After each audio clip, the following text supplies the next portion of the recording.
Welcome to Lockbox, a podcast providing real estate professionals with action items for success.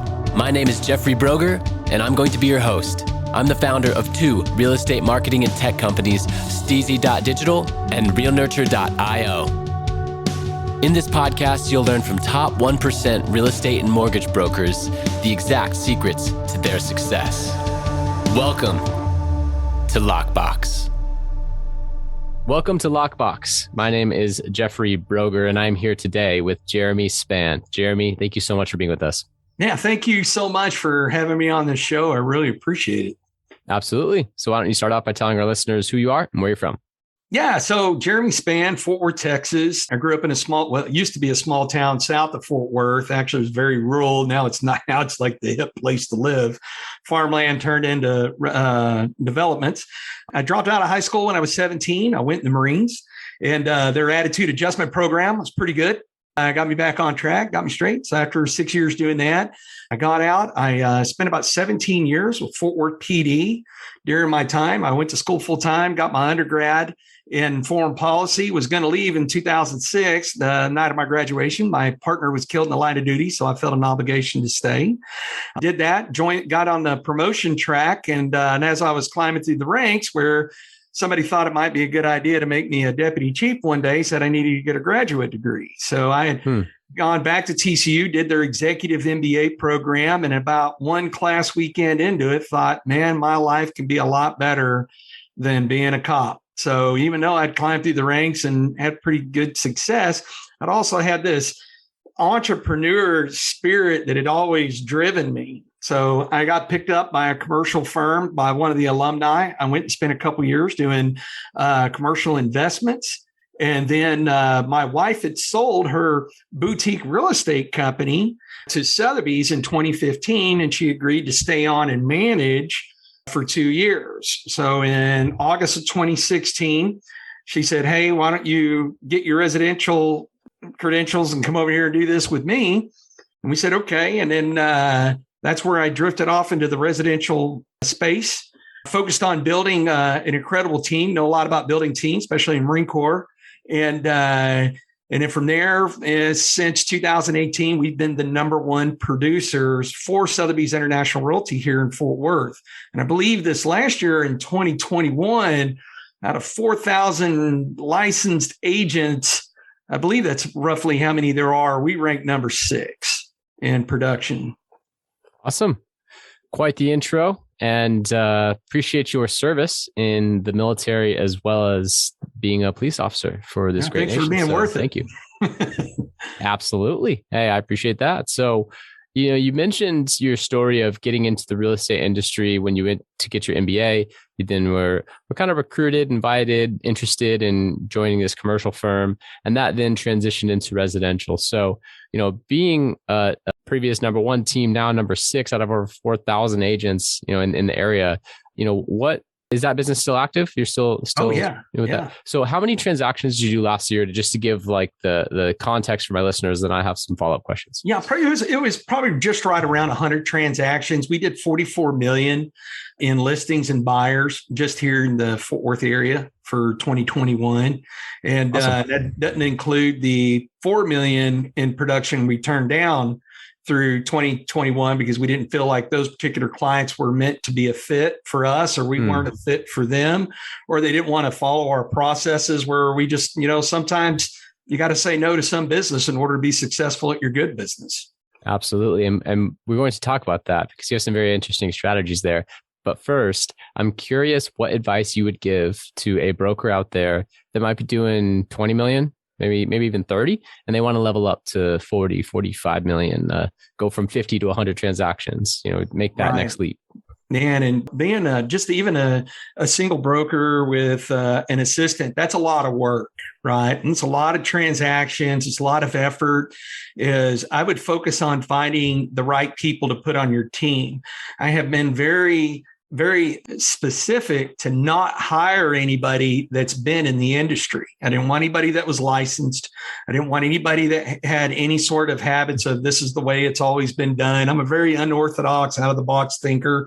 And so I wanted to be able to help train new folks that came on to follow the processes that we have. A friend of mine in Aspen, Chris Klug, who got a bronze medal in downhill many years ago. He's one of the top producers for Sotheby's up there. And he and I were talking one day, and I said, man, how do you get a bronze medal? I mean, that's pretty, that's pretty high performing. And he said, if I told you, you'd laugh. He said, my dad always taught me, plan your path, then ski your path, because when you deviate, that's when you run into problems. And it just became this business methodology to me. It doesn't mean that you can't alter your process, but one-off deviations are what's going to drag you outside your wheelhouse of where you need to be to operate at the best performance level you can. And if you want to be able to do more, then you have to have the right people. And which is really hard to do too, especially in today's day and age of finding that right talent. And so I was looking for folks that had that fire in their belly. They wanted to get busy and get to work. Matter of fact, I think I overshot that. I've had to buy like 8 vacations in the last 3 years because my people won't take off. And I'm like, look, here's a first-class plane ticket. Here's the resort. Go enjoy yourself. Get out of town. I need you to reach me. In fact, I got a house up in Pagosa Springs, Colorado, where the guy that I brought on, also a Marine, did his MBA at TCU as well. I made him fly up yesterday to go use my house in the mountains because I was like, just go away. Don't answer your phone for like 5 days. I need you to recharge. So if you treat your people right and you find that right talent and they don't come with any bad habits of being in the industry, then you have a real opportunity to grow your business very successfully and very rapidly.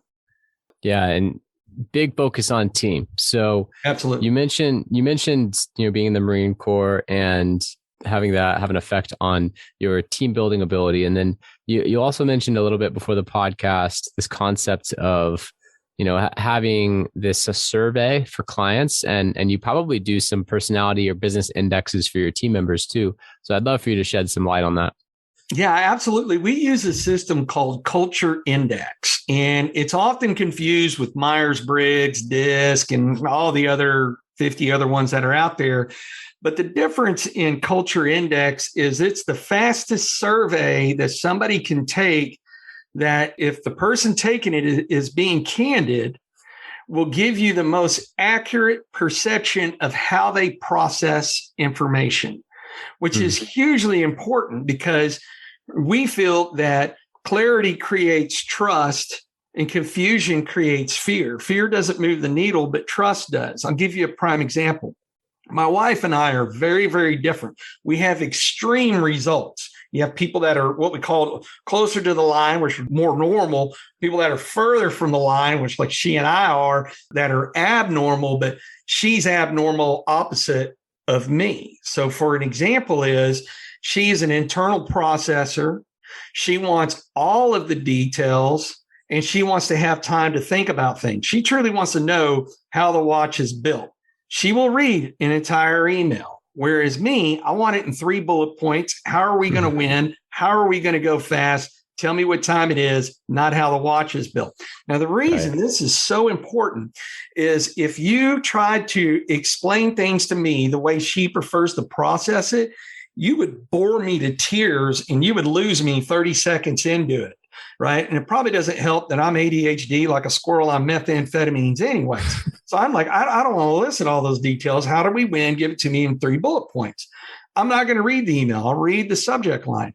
Whereas her, if you presented information to her the way I prefer to process it, you would confuse her to death. She'd have a lot of unanswered questions. She would be, not very much at ease.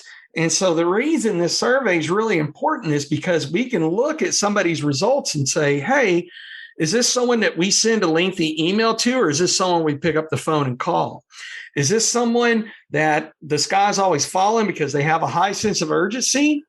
Or is this somebody, hey, we need to kind of light a little fire under them because it's, they're more methodical and more patient? Is this somebody that doesn't think outside the box and really cares about rules? Or is this somebody unorthodox that doesn't think about rules as much? And that helps us present that information, which we usually generally find, especially when you're dealing with a family buying a house, that the spouses have different indexes. And so if their survey traits are different, if you take me and my wife, for example, is if we were buying a house and there was questions and I was looking at our traits, I would send Laura all the details that you could possibly send, and she'll read every one of them. And then with me, if I had questions, I would just pick up the phone and go, hey, what's up? I'll ask you questions. We'll get through it and then we'll move faster. Right. Gives us both that clarity and comfort. Makes sense. And one of my top broker clients, he refers to his own type of that personality index where he labels them something that he can understand very easily. And it's like the bulls are the ones that are like you. They quickly just want bullet points and a phone call. Let's seal the deal, handshake, keep moving. And then the owls are the ones that are reading every line, reading the fine print, clicking a privacy policy, reading going into the nth degree. And then he has a couple of other, it's four of them. There's bulls, owls, and the two others, but same kind of concept. You need to know who you're talking to in order to effectively communicate to them in the way that they understand, not the way that you understand, but in the way that they decipher information and understand. That's proper communication. And the reason that's so important is, doing 100 transactions in a year, I know a lot about real estate. But people that are buying and selling houses, and they might have only done one or two in their entire lifetime. And a trap that we can get caught in is we feel like we're having a conversation in the mirror with someone who understands what we're talking about. And more so than not, they don't. It's called the law of familiarity. Bingo. Yeah. We live in this industry and this jargon is thrown around so often it seems normal. And the things that we've forgotten about are revolutionary to the layman and average consumer. It's things that they've never heard. Yeah, 100%. And, and here's the thing too, is if, we're not big in advertising. We spend very, very little on advertising. That's why I laugh when people go, oh, you should spend more money on being the centerfold of whatever. And I'm like, that's not true. I don't believe that. I believe that we would rather get business from people who have done business with us that want to see their friends and family taken care of, just like we took care of them. And so that's where the majority of our business comes from. And as a matter of fact, James, that I brought on my team, his sole job is to do nothing but relationship building with past, current, and potential future clients. And that's his sole job. That's all he does. He doesn't have to do any of the brain damage of paperwork or contracts or showings or listings. His job is to do that. And then when the client is ready, to effectively hand them off to the team where that expert is, because usually when you hear a team, right, it's, all right, who am I going to get whored out to because your team is so big? Well, we all understand how to do each other's jobs, but we're very specific on who it goes to. So if it's going to be somebody looking to be a buyer, then we put them with Rianne, because Rianne is the subject matter expert in buying a house. If they're going to list a house, we put them with Michelle because she's the subject matter expert in how to list and get the most bang for your buck. If it comes to a compliance question or just general knowledge about the industry, then my wife, Laura, answers that. I mean, she's got a law degree and over 20 years of experience in the industry. And if it comes down to things that are maybe complex in transaction nature, then we go to Lynn. And that's what Lynn does, which might leave you to wonder, what the hell do I do? Which is nothing. I just sit back and let them do all the good work because that's exactly what they do. Well, that's the value of building a proper team around you that has clear strengths, clear expectations of who fields what inquiry, and they're just working, which is great. Yeah. One of the questions I have for you is through your careers that you've had, what is the single most important action that you've taken on a daily basis that you attribute most to your success?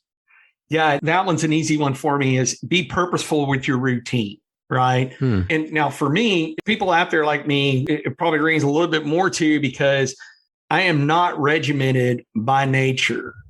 And so I start off my morning the same way. And I can tell the days when I skip my routine, because I am like a messed up ball of yarn the whole day. And so I utilize something called the Oak Journal. There's all kinds of these different Evo and everything else. So it's a 90-day journal. And so in that Oak Journal, what I do is I have a 10-10-10 morning. is I use an app on my iPhone called Calm, and I do peaceful meditation, which I'm not a very peaceful person, just being a Marine in general. So I got to be very intentional about 10 minutes of just breathing and owning my own time and learning to be calmer, because you do have to learn to be patient. I'm not a patient person by nature. So this helps me absorb that. And then I do 10 minutes of reading, right? And then I do 10 minutes of journaling. And then the start of that journal is writing down 3 things that I'm grateful for. And that's how you set your mindset for the day.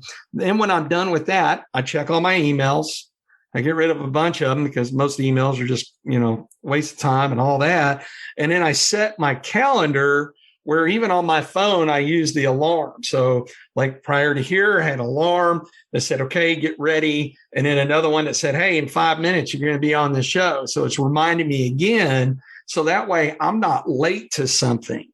And then even if I have a call, I got an alarm that reminds me in 5 minutes, you got a phone call. Because when you build consistency, where people will say, okay, if he said he's going to call at 9 o'clock in the morning, he's going to call at 9 o'clock in the morning on the dot. And that builds trust.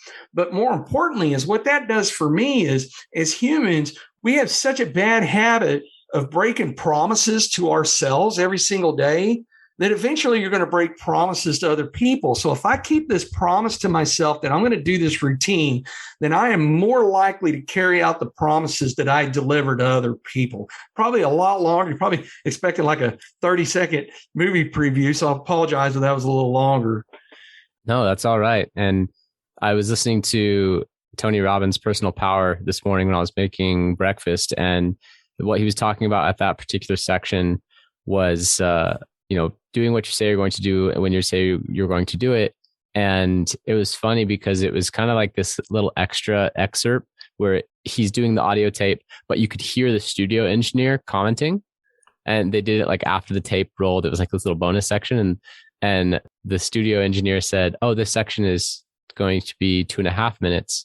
You should restate that it's 2.5 minutes to stay in integrity. And he like said that to Tony. And then Tony said, you read my book, huh? Because it's true. I mean, if you say, hey, I'm going to call you at 9, you call him at 9:03, it might not seem like a big deal to you. But what did they just take note of? Mm-hmm. He's not going to stick 100% to what he says. And that just snowballs. And I love how you talk about how it starts with you, right? Your commitment to yourself. That's how it all starts. And I learned that concept in sales as well. Like when you have a sales call and it's at 2:30 coming up in 5 minutes, you have, the minute before you have their phone number dialed, your phone open, and the second it turns to 2:30, you hit dial so that immediately it's ringing through, and that honors their time. It shows that you're punctual and you respect their time, and you'll be honoring your word when you say something. So you just said one of the most hot buttons with me is the respect of people's time.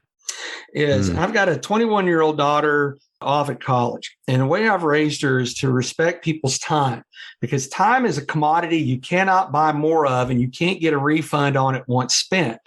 And reputation, you cannot buy with money. You can only build with time, but you can ruin it in a matter of seconds and over a single dollar. So if you respect people's time, they're going to remember that, and they are going to gift you more of their time. I mean, I've got people that I could call that people are astounded at, like, wow, Governor Rick Perry will answer your phone, or, the former commandant of the Marine Corps will answer your phone call. Yeah, because I've always respected their time. They know that I'm not just going to call or, waste any of their time and everything. But it starts with being able to have that honest conversation with yourself. So prior to the pandemic, I'd go around and do a lot of public speaking engagements. And the title of it was The Person in the Mirror. And I would always tell people, look, the biggest liar in the room at any given time is the person in the mirror. And we all lie to ourselves, from priest to president. I had one of those moments last week. Had one of my out of town guests that had flown in to be on my show. We finished recording in the studio. We went for an old fashioned. And at some point after the second one, I was like, I'll be okay with the third and the fourth. And man, let me tell you, the next day of recording sucked, right? But I lied to myself. But if you're honest with yourself, then there's nothing that can stop you. right? The only person that can tell you what you can and can't do is the person in the mirror. So if you can't have an honest conversation with the person in the mirror, how can the rest of your clients, friends, and family believe any conversations if you can't be honest with yourself? Very astute point. So something else that you mentioned about your internal systems within your brokerage is that you don't use comps. Oh. That might be very surprising to my listeners. So I would love if you could elaborate on that. Yeah. So the funny thing is what is a comp now anyways? The market is so fast and changing that what's on a PDF of what's happened over the last 6 months might not even matter. So what we've done is we've created a proprietary analysis that we take several years of data and we get real micro into an area. So instead of going, hey, maybe 76109, then you go, okay, well, this neighborhood, and then now more so these streets, right? And what you do is you look at what the data says over the last 4 years. And especially in a market where we have a lot of demand and very limited inventory, people are, paying more than what's listed for these houses. We have found that appraisers will utilize our analysis to appraise the house because they're sitting there looking at it. I just look, math for Marines, I'll keep it simple on the round numbers, right? Is if you got a house that you're able to show that over the last 4 years consistently has been growing by $10 a square foot, right? And let's say, now there are no more $100,000 houses, but I'm not looking at spreadsheets, so I'll keep it simple again, is unless you got a house that's $100,000 and you're like, man, I need to go in at $110,000 in order to win this thing. Well, you're able to look at the data to say, hey, man, within the next several months to a year, that house is actually going to hit at that $110,000 value. So that helps the appraisers get to the value, but more so is instead of a client saying, well, I don't want to overpay for the house, we create the conversation to be like, you're not overpaying for it, you're prepaying for the house. It's just going to take a few more months to catch up. And I'll give you a prime example of how that happened. We had this very odd situation that happened with one of our clients February of last year. I won't go into details, give a bunch of lawyers and all that other stuff involved. And so the seller ultimately did not want to sell the house. And we were like days from closing the house. So this client of mine who's been a repeat client said, well, what should I do here? And I said, well, buy the house. I said, you need to fight for this thing. One, he's the one that's in breach of specific performance, not you. You've done everything you said you would do along the way and per the contract. And I said, man, I'm looking at the analysis of this area. And this house was for $475,000. I said, in the next 18 months, this house is going to be valued at $575,000. You're going to create $100,000 in value in equity growth based on the financial performance of what's going on in that area. Now, it's not a crystal ball. I'm not Nostradamus. I could be wrong, but I haven't been wrong yet. And he goes, okay. Well, it took him a year to be in the fight, and he finally closed on it in the end of March. Well, he had to get another appraisal done before closing. I was wrong. It did not grow at 100,000 in 18 months. It grew at 150,000 in 12 months on the appraisal. So this client of mine was able to basically buy a house with $150,000 meat on the bone. He just had to wait a year to get it.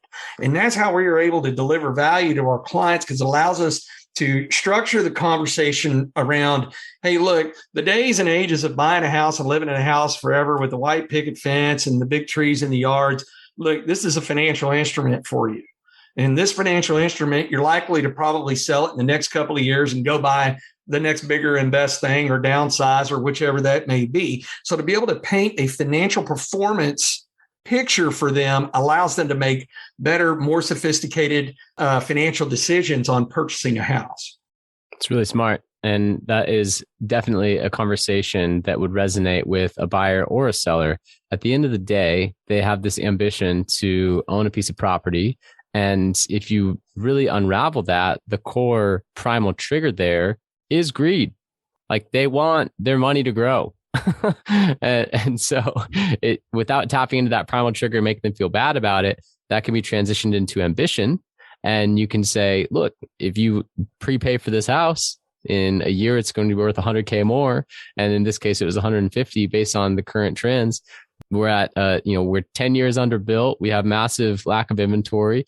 all indicators state that there's not going to be any type of real estate correction anytime soon. So why not overpay a little bit? Because it's not overpaying, it's prepaying. I love that positioning. That's really great. Yeah. And the interesting thing about this too is the conversation could be even created in a situation like that is, would you rather pay $625 for a house or $475 for that same house? Well, naturally, someone's going to say, well, I'd rather pay $475 for a $625 house. Okay, that's a prime example of how we're doing that. And, and you're absolutely right. You're 100% right is I don't care about what all these folks are saying, there's a bubble, there's all of this. No, look, there's a lot of things that are different, what's going on and what was going on in 2008 and the years leading up to 2008, right? And actually, I believe it was because we stopped building for so many years after 2008 is why we're in the situation we're in right now. Absolutely. Because we stopped building. Okay. That's totally population kept growing, but scarcity of market became more scarce. And this is a supply and demand thing. And then you look at, what the pandemic brought. And I try to explain to folks, it's like, look, we were already having issues prior to March of 2020. For months leading up to that, actually, in my opinion, it was about 18 months leading up to prior to the pandemic, we were having a labor shortage, right? In other words, what would take 4 months to build was now taking 6 months to build. We're having a harder time finding trades, and the costs of building were already going up because instead of paying an electrician, I don't know, $20 an hour, now you got to pay him $40 an hour. There's costs that were going to go up. But you combine that with supply chain disruptions, which cannot magically be solved overnight because Washington, D.C. says, I'm going to wave a magic wand, we're going to fix supply chain today. Okay, well, maybe you saw like a YouTube video on that, but I'm pretty sure I got a $100,000 MBA from TCU that says, nope, that's not how that works. And so just between the two of these things trying to work themselves out is going to keep us in a scarce marketplace for an additional 5 years. And then even then, it's not going to be balanced. It's going to take an additional 5 years just to try to catch up to some bit of normalcy. There's only a couple of things that you can do to reduce that type of activity. One, raise interest rates, right? Okay, well, do we really think that people in Washington, D.C. will go ahead and hike these things up like they did in the 80s? No, because they want to get reelected, right? I mean, they're thinking about getting reelected and staying in there. My first house was 9%. So even with my own personal reason, I have a real estate fund. I buy on an average about $1 million to $2 million worth of assets a week. And I can tell you right now is when my banker told me on my last set of closings here a week before last, he goes, hey, man, it's going to be 5%. I was like, okay. He goes, man, every one of my other clients are upset. I was like, hey, look, man, if it's below 6%, to me, that's still free money. And my first asset I bought was 9%. So it's all relative. The numbers still match. The numbers still look good. I'm still going to make money. We're still going to have a lot of value growth. So I think it's to be able to understand that it's really not a complex nature, but people make it a complex nature. And it's like, look, you can't build houses fast enough to keep up with that demand. The only other way is for people to stop buying houses. Okay, well, where are they going to live? Right? I mean, have you seen apartments here? Like you can't even go find, you can't even buy apartment. You can't even rent an apartment in the hood for less than $1,000 a month. And you might get shot at out in the parking lot. Right. I mean, it's just, I make jokes about that, but it's true. You can't. So you got to have somewhere to live. And really, we're a big concern that we should all be focused on is that affordable housing. Because what do we do? Because look, you got to have your laborers. Right? You got to have your blue collar workers. I grew up as a blue collar worker, grew up in an environment where they didn't have a lot of money. I've lived on both sides of this environment. And if folks start running out of places to live, how are we going to get them in here to do that work, that $15 an hour work, that $10 an hour work of these jobs that have to be done because they're a part of the bigger picture? So I think that's really the big thing that as communities, we need to kind of figure out. And I don't know what the solution is. But there is a solution if we got a lot of smart people in this country. We can get together and figure that out. Because if we don't, even people that need a house, that absolutely need a house, where are they going to live? Well, the market typically settles that by itself. So I'm a bit of a free market capitalist. I don't believe in rent control or artificial controls, things of that nature. I've found that the market typically helps to just solve those problems and will create certain opportunities that real estate investors can come in and, renovate and fix up certain properties that have become dilapidated. And there's just this natural progression of real estate where it goes through this brand new, shiny new phase, and then this regression phase, and then this renewal phase again. And it keeps happening all around you. You drive around, there are always distressed properties out there. And, you think that one day everything will be pristine, but then that's 10 years in the future. And now there's, a bunch of new distressed properties that haven't been updated in 10 years or 15 or 20 years. And some sneak through for even longer. So yeah, it's an interesting place to be in the real estate industry, thinking about these macroeconomic problems. But to bring it back down to, the real estate sales on the day to day, and how to run, operate a team, how to take things to the next level. What I'm really curious about what you said is, not doing any types of advertising. And, for me, I own an advertising agency. So I would love to have this discussion with you live on the air for a lot of different reasons. So I want to start it with this premise. I've done extensive market research in real estate and what it means to be a real estate professional in terms of the emotional trigger you need to pull in order for someone to do business with you, to choose you over the other guy or the other gal. And all signs point back to one feeling that needs to be evoked within a person in order for them to choose you over the other. Do you want me to tell you what it is? Let's hear it. Trust. 100%. Not telling you anything that you don't know. And you just say 100% right off the bat. Makes sense, right? Yep. You are a knowledgeable professional helping them with something that they do not do frequently, that they do not have the skills to do on their own. Yeah. So this is something that has massive consequences if they do it wrong. It only happens a couple of times throughout their life.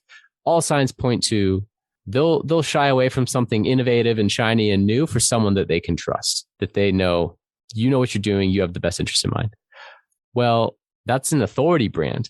And one of the best ways for authority brands to maintain authority is to always have top of mind awareness. So if you are not advertising, or like you said, you have someone that's in touch with your clients all the time and that's their role, and you're constantly staying top of mind that way, then you are often forgotten about that 4 or 5 years later. I think the statistic is 72% of consumers forget the real estate agent they did a transaction with, 4 years after the sale. And so why is that? Well, they're not continuously advertising and staying top of mind, whatever advertising means to you. It doesn't have to be paid ads. It could be what you guys are doing, which is more of a organic grassroots outreach, phone calls, meeting up for drinks, going golfing. Seems like that guy's job is awesome on your team. He gets to go have fun all the time with your clients. As he says, it doesn't suck. Yeah. So with that, is that pretty much the strategy to stay top of mind? Is that, this one guy who just touches all your clients all the time? So what I first want to start off with is I want to make sure the audience does not think that I believe in any sort of rent moratoriums or controls or anything else. Kind of going back to that real quick. I'll just touch on that for a second. Yeah. I do think that was the biggest injustice that was ever done in this country. And I don't care what side of the aisle you want to blame, because both sides. That stifles growth. It just stifles growth. Yeah. Well, not only that, but more importantly is that absolutely violated what the Constitution of the United States meant with property rights, right? So I just want to make sure that any of the audience doesn't think that I think of the solution is control of rents or anything. I just say, I don't know what the solution is. It's just a bunch of smart people. I'm sure we get together to figure that out. I do agree with you is that markets have a tendency to work themselves out. Just don't want to do that at the detriment of, hey, we do got to have folks in here that are swinging hammers and stuff, right? Not everybody's the CEO of a company, right? So just want to make sure that the audience. And then secondly is I want to make sure that I didn't communicate with you that I don't think that there's a value in advertising. I believe that there's a huge value in advertising. Our personal niche. This works for us because we designed a team around it to work. Right. And it took me 5 years to do that. This was not abracadabra overnight. Right.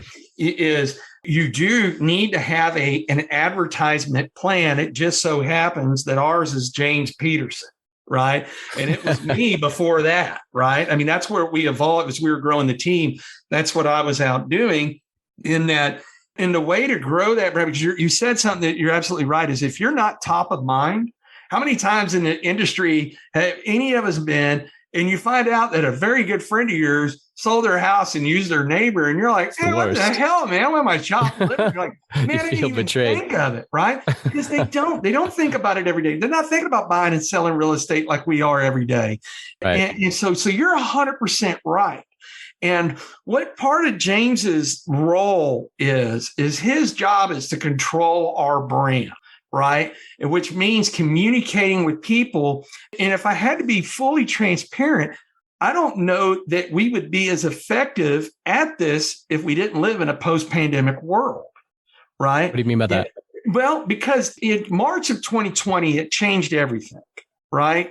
Because Certainly. now people, for the first time, well, they had time on their hands. We live in such a busy world with social media, iPhones, technology, Netflix, Hulu, jobs, Uber, whatever. People are busy and they didn't slow down. Well, for us, is what we saw is the world slowed down, which also meant for a lot of households, you found out you either really loved your spouse or you really didn't when you're locked up for 90 days with them. And then for many of people out there, they were like, I love my kids, but I can't stand them because I've been around them for 90 days straight, right? And so that's why swimming pools were making a killing, right? Because they were like, at least I could let them go outside and go swimming and get away from me. You saw it. You could sit here and see people walking and riding bicycles with their families. And I saw that. I thought that to be very interesting because would people continue that after the world started to pick back up?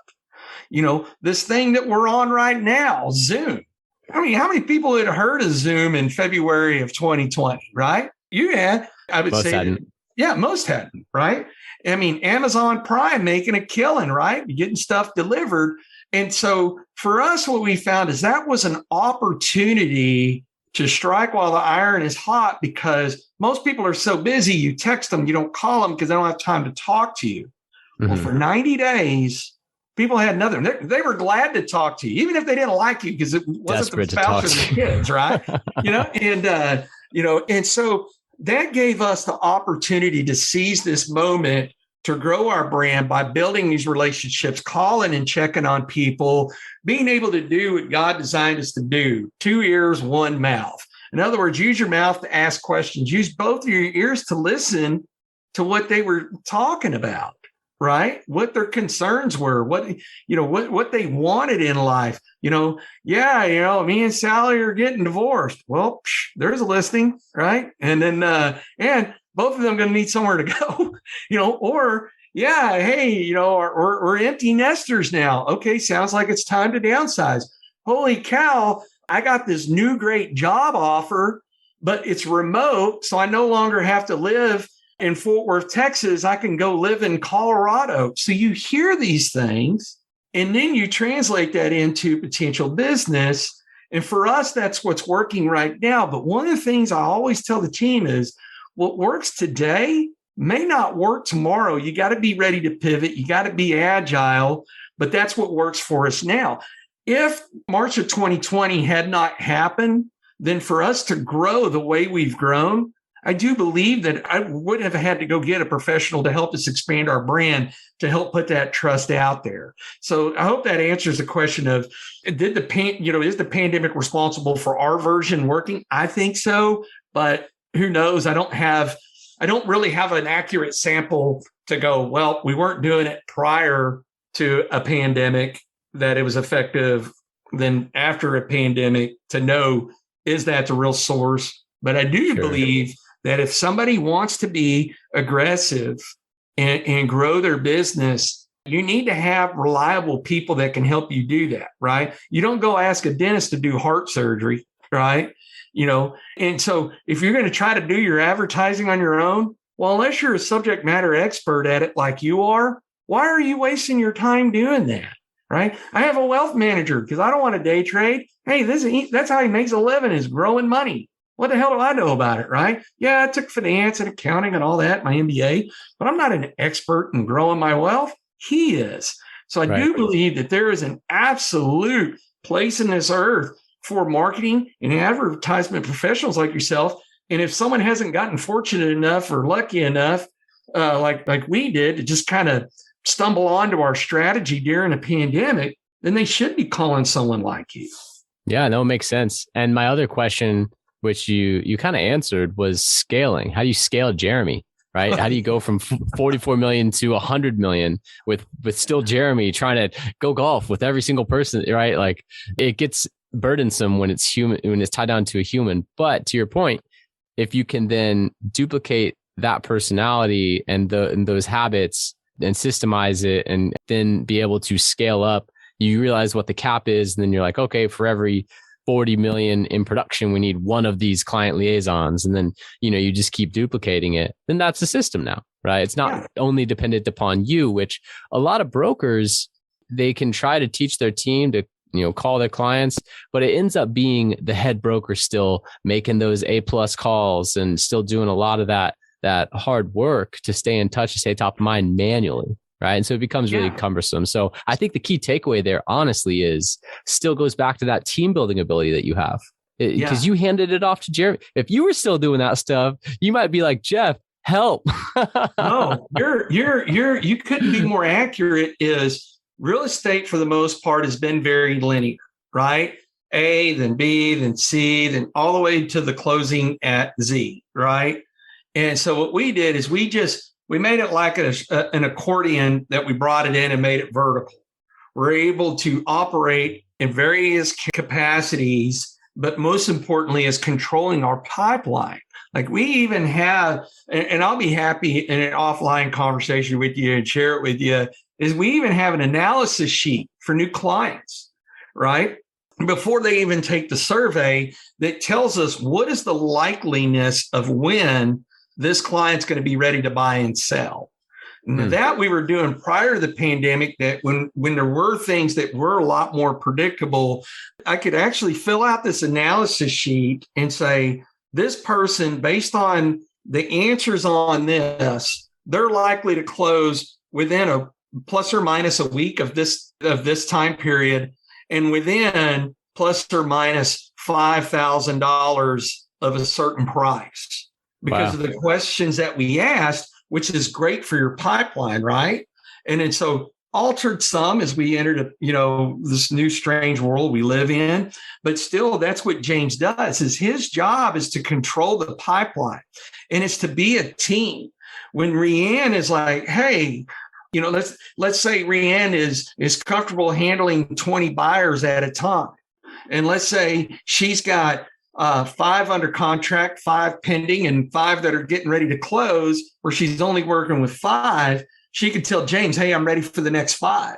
And James knows where everybody is in his pipeline of folks, because that's his job, is to keep his thumb on the pulse to go, hey, and then he could go through that 15, 20, or whoever he has to see what that next 5 people is that is more likely, because you don't want to have any false start. You don't want to put somebody in the game if they're really not going to be ready for another year.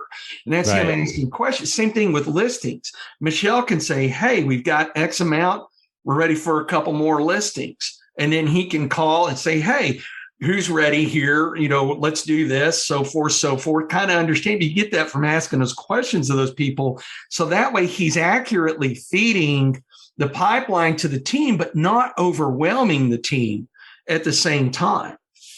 No, it makes sense. And that's really smart. I mean, it all depends on the questions you're asking, because the person asking questions is guiding the conversation. So yeah, it seems like, you have this setter who goes out there, builds relationships, but is always listening, and then getting feedback from the team. Hey, we need a couple more listings. And then in his conversations, like, oh, well, hey, this person, they're coming up on time. Like, let's go have a follow-up call with them and lock them down, make an introduction. So that's awesome. Sounds like a great system. And I don't see any reason why it wouldn't scale outside of the pandemic era as we move into kind of more of like normal times again, just as long as you keep duplicating people. And it seems like that's something you're really good at, is building the team out and providing instruction. So I can't emphasize enough on it's the right people.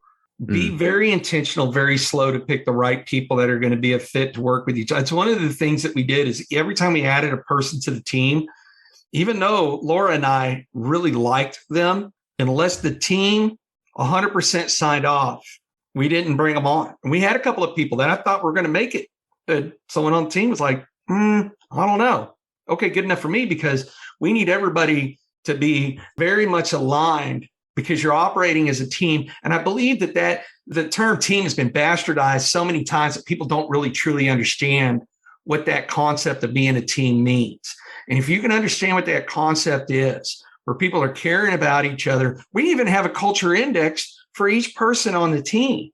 Like, there's a reason Michelle and Rianne's looks the same. There's a reason Lynn's looks the way she does, and James looks the way he does, and Laura looks the way she does, and mine looks the way that mine does, because we're operating in a way that we were designed to operate. So if you don't have to do the things you don't like to do, and you only do the things you like to do, instead of turning a weakness into a strength, instead we're turning strengths into superpowers, because your weakness may be this other person's strength. We are able to operate in a very dynamic way that allows us to go very fast, but even more so, be very, very effective for our clients. So true. When everyone's playing to their strengths, that's the way that a team works out best. So is there a question that I should have asked you, or anything that you'd like to expand upon from earlier? Man, I think you've already seen that's probably a dangerous question to ask me, because I talk so damn much. We might be on here for another 15 hours. I would say that if someone is really trying to get their game together in this industry, there's a lot of great things you can go do, right? I mean, financial analysis, building teams, and all this. But just on the basic level, if you want to be successful in this industry, there's one thing you can do: answer your phone. I am dumbfounded by how many people won't return a call, return a message, return anything, answer their phone. It just cracks me up. And then people go, well, I wonder why I never get any business. Why do you never answer your damn phone? Right. You would be amazed at how much business you'll get by just picking up and returning that call. It's the same thing. One of my top broker clients said, "You guys would get along so well. Maybe I'll make an intro after this." But I couldn't agree more. And I'm sure my listeners after this will want to contact you. So how can they do that? Yeah, absolutely. The best way is to go to jspann@briggsfreeman.com. That's my email. You can find me on LinkedIn, or just go to myexperiencedrealtor.com. That's experience with an ED. You can find me there, as well as that's where I have my show, my podcast. You can click on podcasts and watch all the different episodes. I'm going to get you in here in Fort Worth, get you in my studio. So it's going to be your turn to come on my show. All right. Sounds good. I'm looking forward to it. Absolutely. Jeremy Spann, everyone out there in Dallas, Fort Worth, Texas. Really appreciate having you on. The whole experience of Marines, cop, MBA, and then transitioning to real estate, and the ability to then build teams and really just have this ability to identify strengths and weaknesses, match them together, and then communicate with people in the way they understand. I mean, all of those tactics are so powerful, and I really appreciate you sharing some of the things that you shared today. Thank you. Man, I really appreciate you having me on the show. Thanks a lot, brother. Absolutely. Thank you for listening. If you want to accomplish your real estate goals, then I highly suggest downloading my free Ultimate Real Estate Goal Setting Framework. The link is in the description of the show, and it will help you break down your annual income goal into the amount of phone calls, appointments, or open houses you need in order to achieve that goal. Thank you so much, and we'll see you next time.